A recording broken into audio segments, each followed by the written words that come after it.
Hello नमस्कार प्यारे विद्यार्थियों, स्वागत है आपका प्रव्या एकेडमी पर। दोस्तों, कैसे हैं आप सब लोग। उम्मीद करता हूं कि आप सब लोग स्वस्थ होंगे और मस्त होंगे और धुआंधार पढ़ाई भी कर रहे होंगे।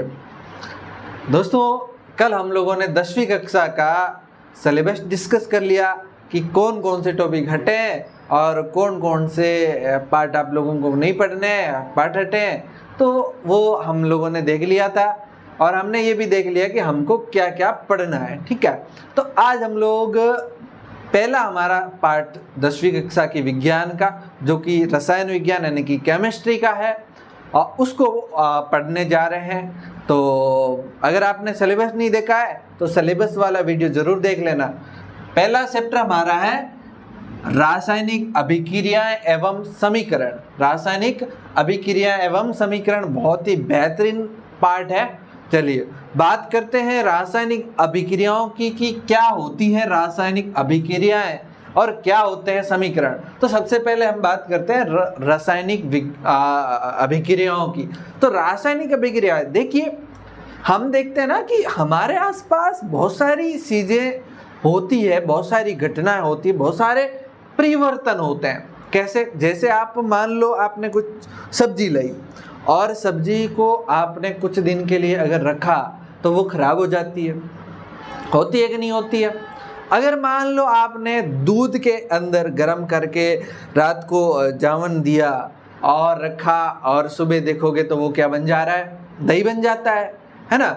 अगर आप लोगों ने कहीं से उठा के बर्फ लाया और घर पे रखा, गर्मी में पानी बन जा रहा है। उसी पानी को अगर आपने गर्म किया तो वो भाप बन जा रही है। इस तरह से कुछ न कुछ चीजें जो है वो बदल रही है, कुछ न कुछ परिवर्तन हो रहे हैं, है ना। तो ये परिवर्तन जो है ना, उसी से रिलेटेड हमारी कुछ रासायनिक अभिक्रिया होती है। तो आप लोगों को देखिए, जो ये परिवर्तन हो रहा है ना, ये परिवर्तन दो टाइप का है। परिवर्तन जो हो रहा है ये दो टाइप के परिवर्तन हो रहे हैं। इसमें से एक तो आपका होता है रासायनिक या ऐसे कहें तो भौतिक परिवर्तन। कौन से परिवर्तन? भौतिक परिवर्तन, ठीक है। और एक आपका कौन सा है? रासायनिक परिवर्तन। कौन से परिवर्तन है? रासायनिक परिवर्तन। हमारे पास बहुत सारे जो चेंज हो रहे हैं, जिन चीजों में कुछ न कुछ जो बदलाव हो रहा है वो परिवर्तन है। और परिवर्तन जो है वो हमारे पास दो प्रकार के हैं। एक तो आपका भौतिक परिवर्तन है और एक आपका रासायनिक परिवर्तन है, ठीक है ना। तो रासायनिक अभिक्रियाओं को समझने से पहले आप लोगों को ये पता होना चाहिए कि भौतिक परिवर्तन क्या होते हैं और रासायनिक परिवर्तन क्या होते हैं। देखिए, सबसे पहली बात तो ये है कि ये चीजें जो है आप छोटी कक्षाओं में वैसे पढ़ के आए होंगे, लेकिन हम लोग अगर अभी शुरुआत कर रहे हैं तो हम लोग बेसिक से आपकी विज्ञान को शुरू करेंगे और बेसिक से हर चैप्टर में बेसिक से पढ़ेंगे। ऐसा नहीं हो कि आप लोगों को कहीं दिक्कत आए। तो हम लोग सबसे पहले देखते हैं भौतिक परिवर्तन और रासायनिक परिवर्तन। तो देखिए, ये भौतिक परिवर्तन ऐसा है जिसमें पदार्थ के संगठन में कोई परिवर्तन नहीं, संगठन में परिवर्तन नहीं होता है, में परिवर्तन नहीं, पदार्थ के संगठन में परिवर्तन नहीं होता है। मतलब पदार्थ के अंदर जो चीजें हैं उन चीजों में कोई परिवर्तन नहीं होता है। आप बात समझ रहे हो? जैसे मैं बात करूं कि मार्कर है और मार्कर जिन चीजों से बना हुआ है और इसमें कुछ परिवर्तन होता है, तो जिस चीजों से बना है मार्कर वही चीजें रहती है, तो ऐसा परिवर्तन आपका भौतिक परिवर्तन होगा। और लेकिन अगर पदार्थ के, है ना, अगर पदार्थ के रासायन या पदार्थ के संगठन में परिवर्तन हो रहा है, संगठन में परिवर्तन या नहीं होता है, यहाँ संगठन में परिवर्तन होता है, परिवर्तन होता है, तो ये आपका क्या होगा? तो ये आपका होगा रासायनिक परिवर्तन। आई बात समझ? अगर पदार्थ के संगठन के अंदर कोई परिवर्तन नहीं होता है तो आपका भौतिक परिवर्तन है। अगर पदार्थ के रासायनिक पदार्थ के संगठन के अंदर परिवर्तन होता है तो वो रासायनिक परिवर्तन होता है। हाई बात समझ है।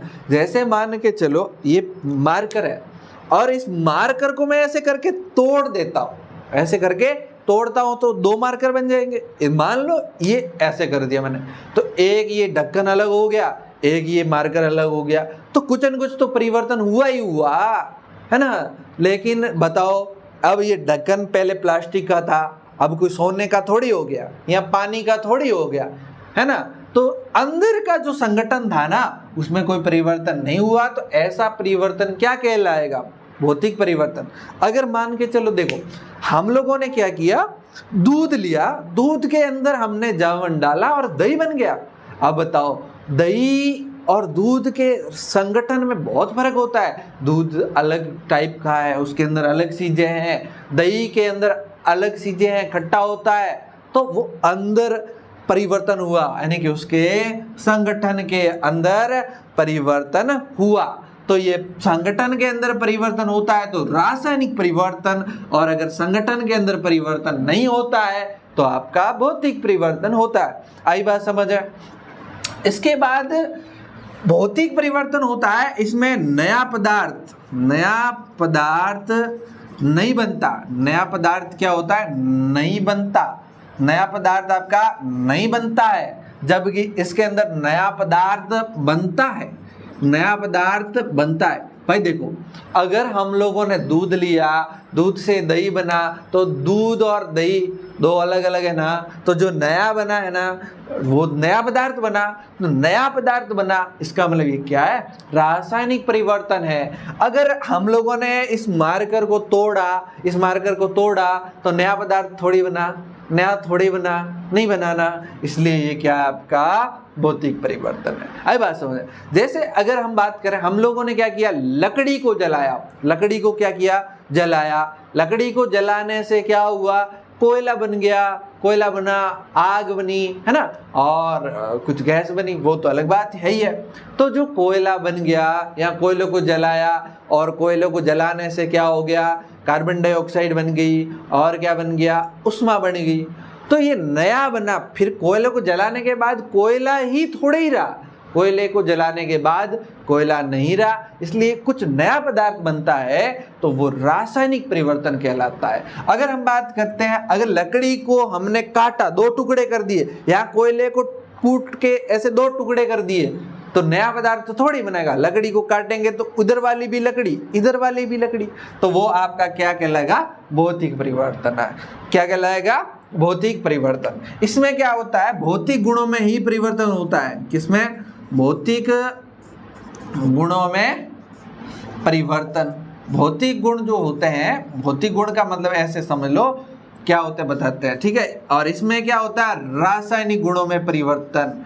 क्या होता है? रासायनिक गुणों में परिवर्तन हो जाता है। आई बात समझ है। देखिए सिंपल सी बात है कि भौतिक परिवर्तन है, उसमें भौतिक गुणों में परिवर्तन होता है। भौतिक परिवर्तन गुण क्या होते हैं? भौतिक गुण वो होते हैं जो आप लोग बाहर से उनको नोट कर सकते हो, बाहर से चीजें देख सकते हो। जैसे आपका क्या कह सकते हैं? द्रव्यमान, मतलब कोई भी वस्तु कितने द्रव्यमान है, वस्तु का द्रव्यमान कितना है, बाहर से तोल सकते हो ना उसको। द्रव्यमान, लंबाई, किसी भी वस्तु की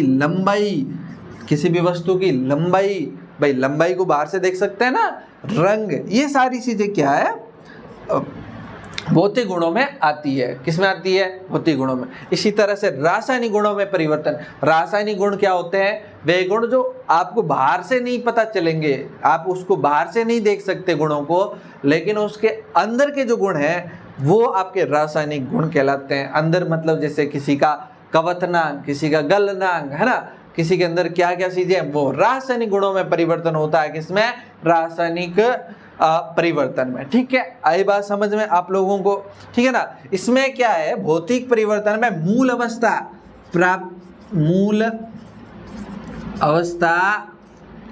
प्राप्त की जा सकती है। मतलब आप जैसे मान के चलो, आप लोगों ने क्या किया, एक रबड़ लिया, रबड़ को ऐसे खींचा, रबड़ को ऐसे खींचा तो खींचा जाएगा। मान लो पहले मार्कर जितना रबड़ था, अब आपने खींचा तो मोटा हो गया, मोटा हो गया ना, तो मोटा हो गया, जैसे ही आप उसको छोड़ोगे तो वापस उसी अवस्था में आ जाएगा।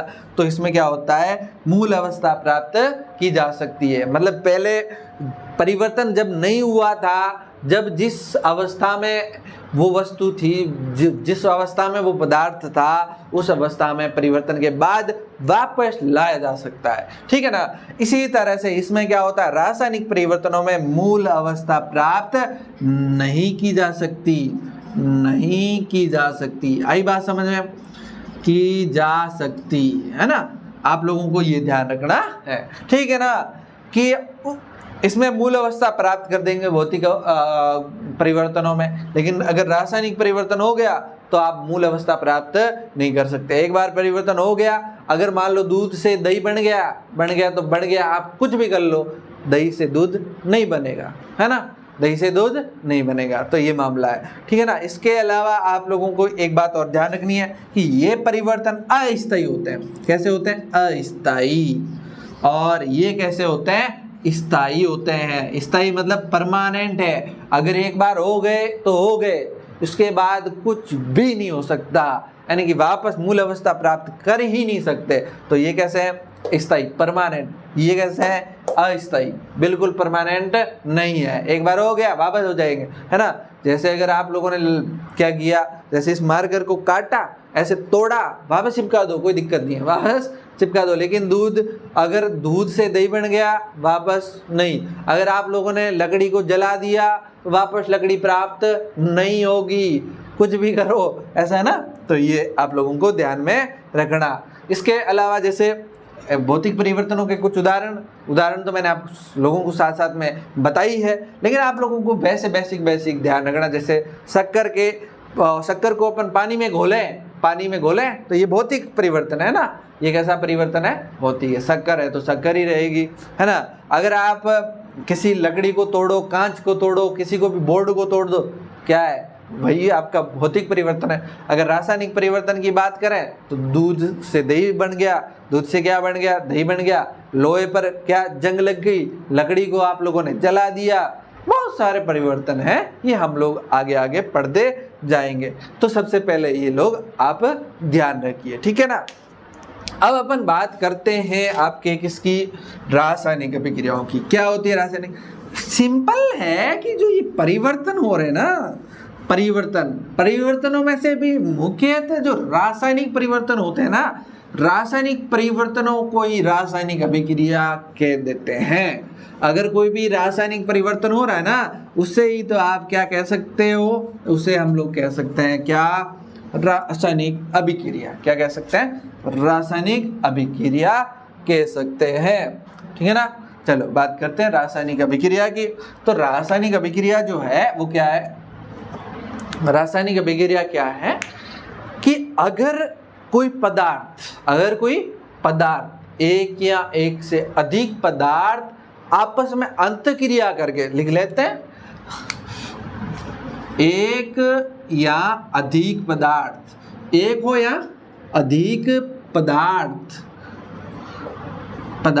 आपस में अंतःक्रिया क्या करके, यानी अंदर कुछ क्रिया करके, अंतःक्रिया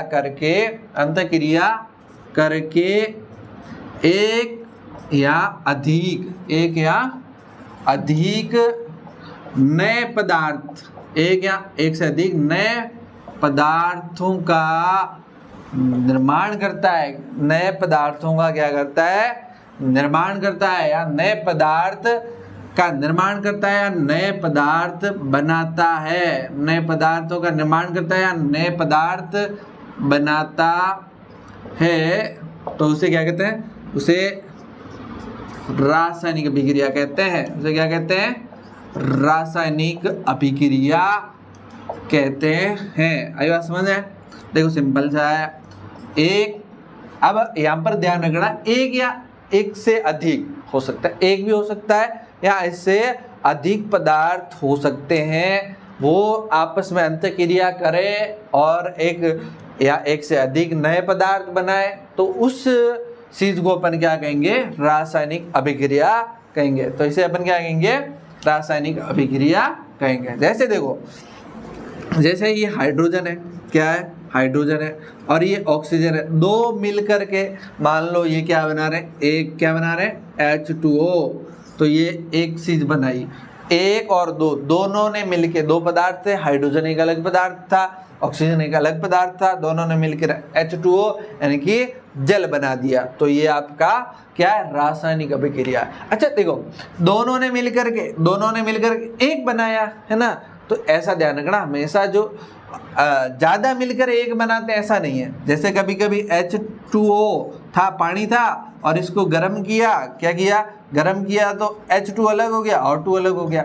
अब देखो, एक पदार्थ दो पदार्थों में बंट गया, दो नए पदार्थ बना दिया, हाइड्रोजन बना दिया और ये ऑक्सीजन बना दिया।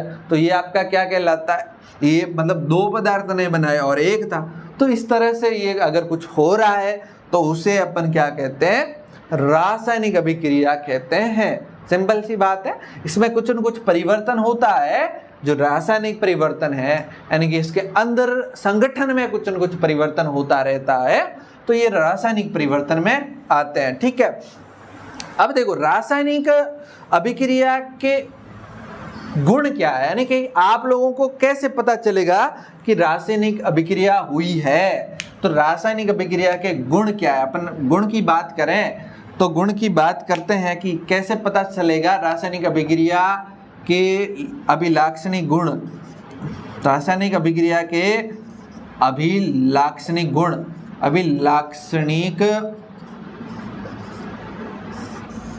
गुण, यानी कि अगर आपको देखो, आपको कैसे पता चलेगा कि यहाँ रासायनिक अभिक्रिया हो रही है।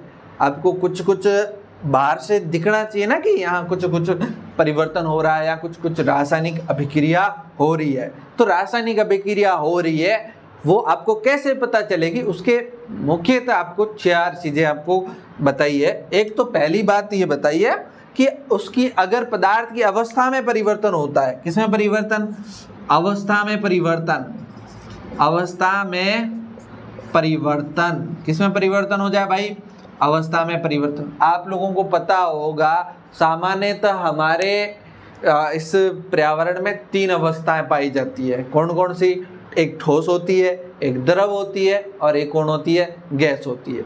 अगर कोई वस्तु ऐसी है जो ठोस है और वो द्रव में बदल जा रही है तो आप समझ लेना रासायनिक अभिक्रिया हो रही है ना। अगर पदार्थ की अवस्था में परिवर्तन हो रहा है ना तो आप लोगों को समझ लेना कि वहां पर कुछ न कुछ अभिक्रिया यानी कि रासायनिक अभिक्रिया हो रही है। ठीक है ना। इसके अलावा दूसरा आप लोगों को ध्यान में रखना, रंग में परिवर्तन। दूसरा क्या, रंग में परिवर्तन। रंग में परिवर्तन, देखो बेटा रंग में परिवर्तन का क्या मतलब है। जैसे देखो आप, अगर आप लोगों ने देखा हो, आप लोग क्या करते हो, सेब होता है, सेब को काट के खुला रखोगे तो उसका रंग धीरे धीरे बदल जाता है ना। जैसे आप लोग बैंगन की सब्जी बनाते होंगे, बैंगन को जैसे हम लोग काट के खुला रखते हैं तो उस बैंगन का रंग बदल जाता है। बैंगन का रंग बदलता है कि नहीं बदलता है। तो ये रंग बदल रहा है ना, इसका मतलब आप समझ लो वहां पर कुछ न कुछ रासायनिक अभिक्रिया हो रही है। तो रंग में अगर परिवर्तन हो रहा है तो वहां क्या है, रासायनिक अभिक्रिया हो रही है। ठीक है ना। अगला गैस का निकलना। अगला क्या है, गैस का निकलना। अगर कहीं से गैस निकल रही है, गैस का निकलना, गैस का निकलना या गैस का उत्सर्जन भी कहा जा सकता है। अगर कहीं गैस निकल रही है तो आप समझ लेना वहां पर भी क्या है, कुछ कुछ रासायनिक अभिक्रिया हो रही है। और लास्ट हमारा एक और है, वो है तापमान में परिवर्तन। तापमान में क्या हो, परिवर्तन में परिवर्तन।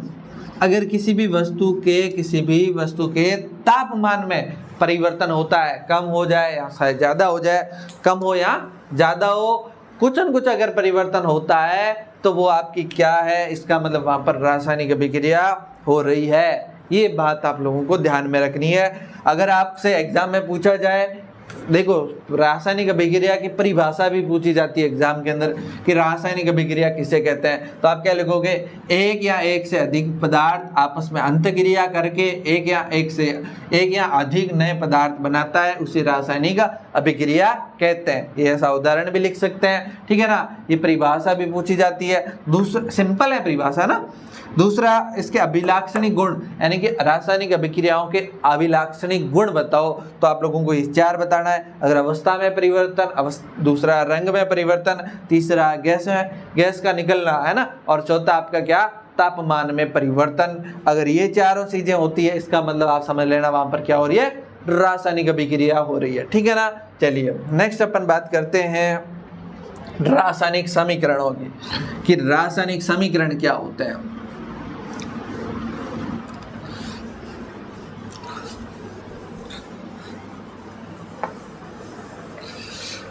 देखो रासायनिक समीकरण की जब अपन बात करते हैं तो रासायनिक समीकरण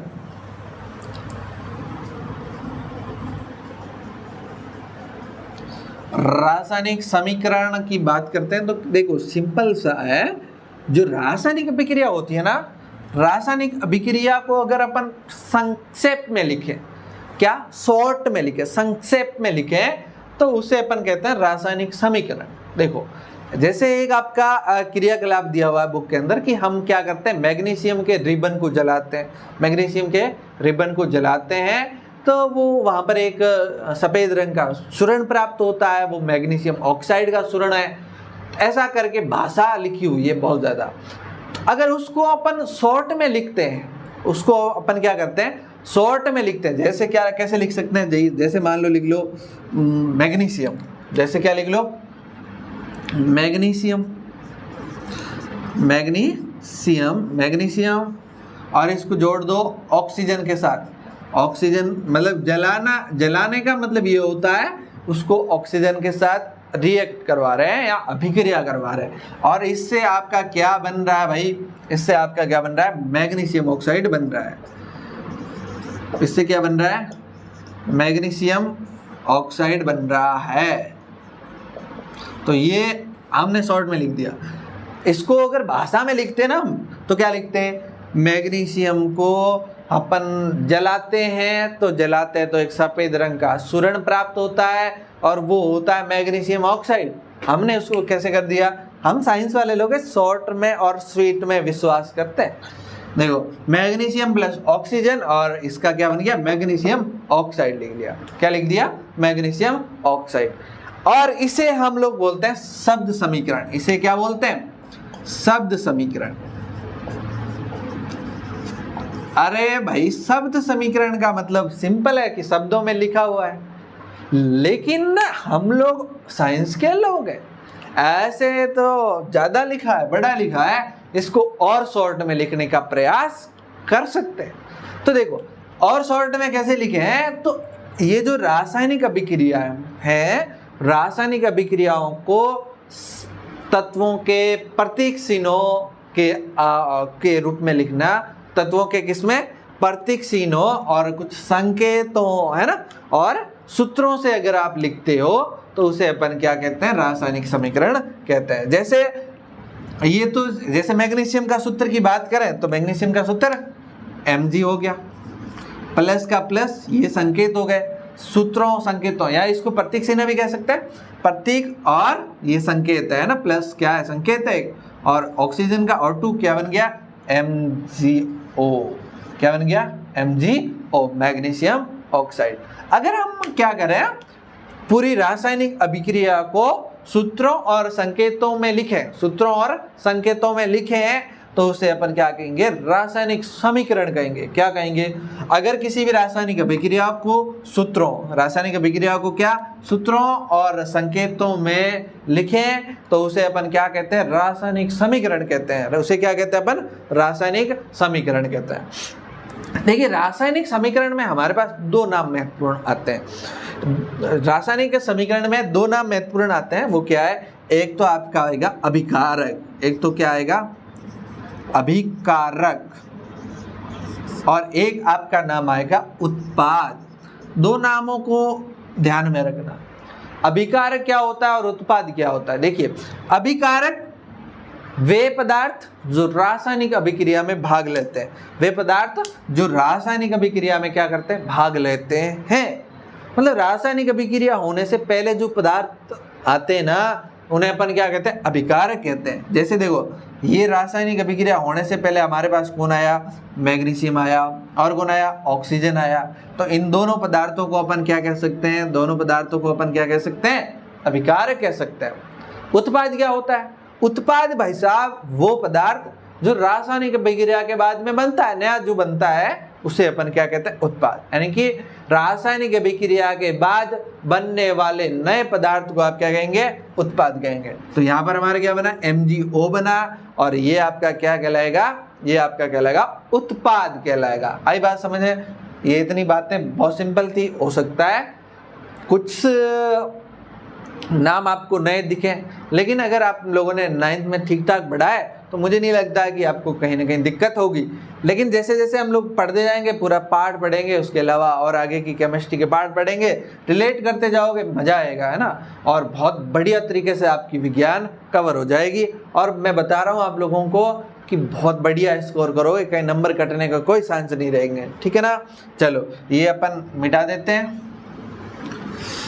अब अपन बात करते हैं रासायनिक समीकरण को लिखते कैसे हैं, क्या कुछ नियम वगैरह है, क्या लिखना कैसे है, कैसे कहाँ प्लस लगाना है, तीर को ऐसे क्यों लिख रहे हैं, तीर को ऐसे ही हमने क्यों लिखा, तो इसके बारे में अपन कुछ बात कर लेते हैं। रासायनिक समीकरण लिखना है ना, रासायनिक समीकरण लिखना यानी कि कैसे लिखना है।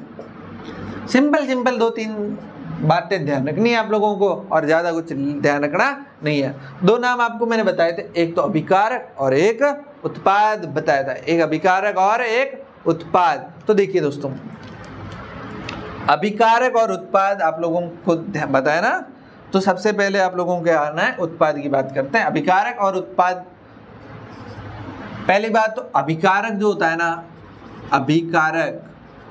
अभिकारक को हम लोग लिखते हैं हमारे इस साइड, लेफ्ट हैंड साइड लिखते हैं किसको, अभिकारक। लेफ्ट हैंड साइड, ये आपका ये इधर वाला हाथ कैसा है, लेफ्ट है ना, इसको वैसे क्या बोलते हैं, ऐसे करोगे तो ये बी बन रहा है, इसे अपन बोलते हैं बायां। तो बाईं साइड लिखते हैं, कहाँ लिखते हैं, बाईं और लिखते हैं। पहली बात तो ये ध्यान रखना। इसी के साथ साथ उत्पाद को अपन कहाँ लिखेंगे, उत्पाद को इस साइड लिखेंगे, यानी कि राइट हैंड साइड उत्पाद को लिखते हैं, यानी कि राइट, ये राइट है हमारा, ऐसे करते हैं अपन, देखते हैं तो ये डी बन रहा है, तो इसे अपन क्या बोलते हैं, दाईं ओर, ठीक है। ये बात आप लोगों को ध्यान रखना है ना, ये आप लोग बात ध्यान में रखेंगे कि अभिकारक को अपन कहाँ लिखते हैं, और इन दोनों के बीच, अभिकारक और उत्पाद के दोनों के बीच तीर का निशान लगाते हैं। किसका निशान, तीर ऐसे होता है ना, ये लगाते हैं ना, तीर का निशान लगाते हैं, तीर का निशान लगाते हैं। आई बात समझे कि अभिकारक और उत्पाद दोनों के बीच में हम क्या तीर का निशान लगाते हैं, दोनों के बीच में क्या करते हैं, तीर का निशान लगाते हैं। और तीर का निशान तो लगाते ही हैं, लेकिन एक बात और ध्यान रखना, अभिकारक को लेफ्ट साइड लिखेंगे, लेफ्ट हैंड साइड यानी कि बाईं ओर, और जो आपका उत्पाद है उसे अपन दाईं ओर लिखेंगे। दाईं ओर का मतलब राइट हैंड साइड लिखेंगे। आई बात समझ में। ये पहली बात तो ये आप लोगों को ध्यान में रखनी है।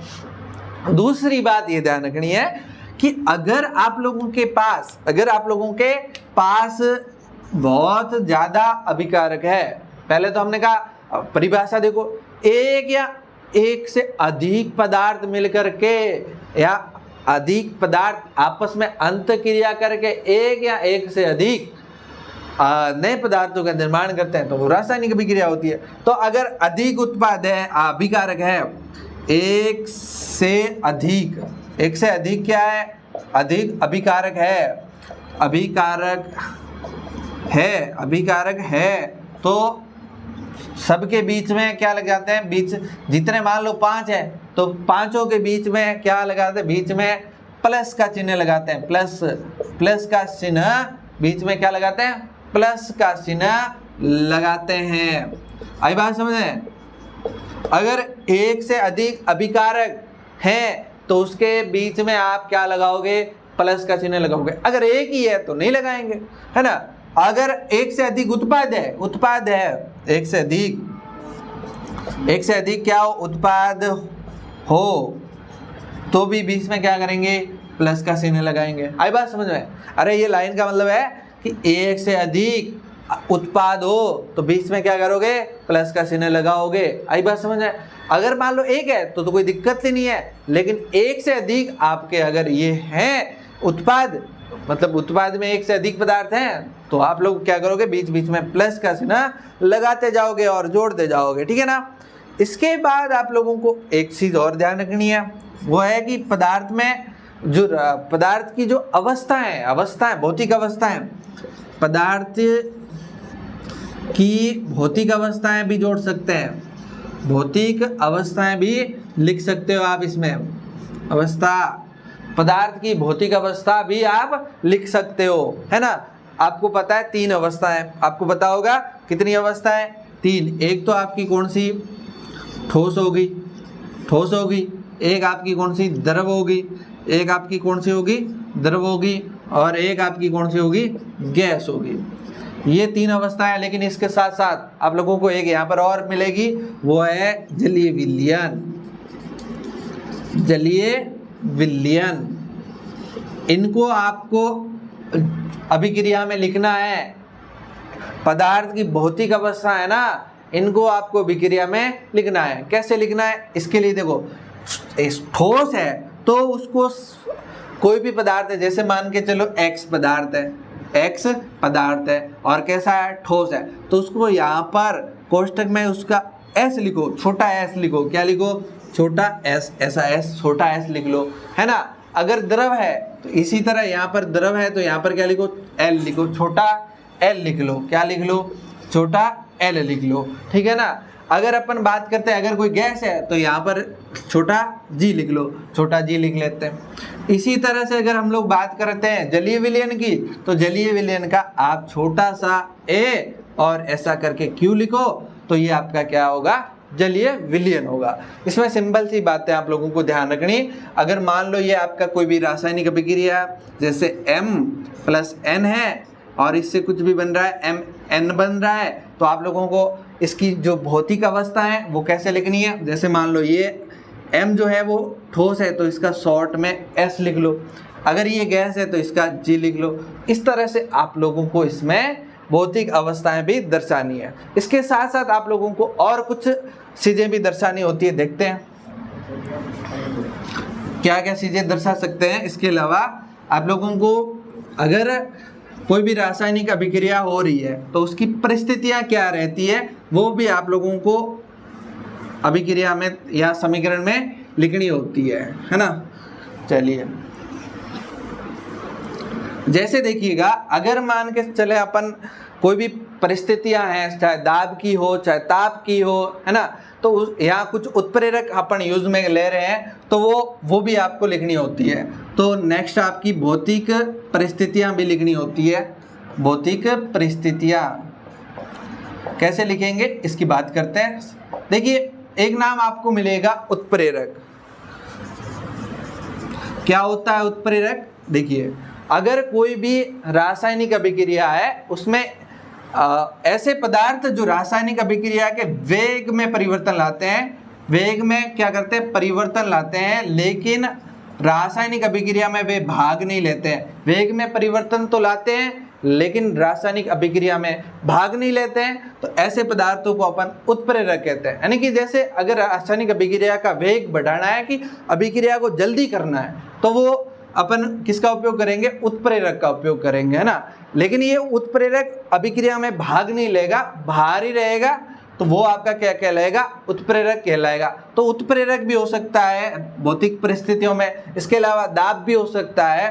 तो आप जैसे अपन बात करते हैं भौतिक परिस्थितियों में दाब या उत्प्रेरक या ताप, इन चीजों को आप लोगों को लिखना होता है। तो ये जो आप तीर लगाते हो, ये तीर का नीचा लगता है ना, अभिकारक और उत्पाद के बीच तो वहाँ पर दाब को इसको ऊपर या नीचे, ताप को भी ऊपर या नीचे, या उत्प्रेरक जो भी होता है उसको ऊपर या नीचे लिखा जाता है। सिंपल सा है, जैसे मान लो आपका कोई भी है 240 एटीएम दाब है, तो आप इसको उत्प्रेरक इस तीर के ऊपर लिख लो। या फिर कोई भी उत्प्रेरक काम में ले रहे हो, जैसे सूर्य का प्रकाश, जब प्रकाश संश्लेषण होता है तो सूर्य का प्रकाश लेते हैं, तो सूर्य का प्रकाश आप इस तीर के ऊपर लिख लो। या जो जो परिस्थितियां रहती है उनको आप तीर के ऊपर या नीचे लिख सकते हो। इस तरह से आप लोगों का ये रासायनिक समीकरण लिखा जाएगा।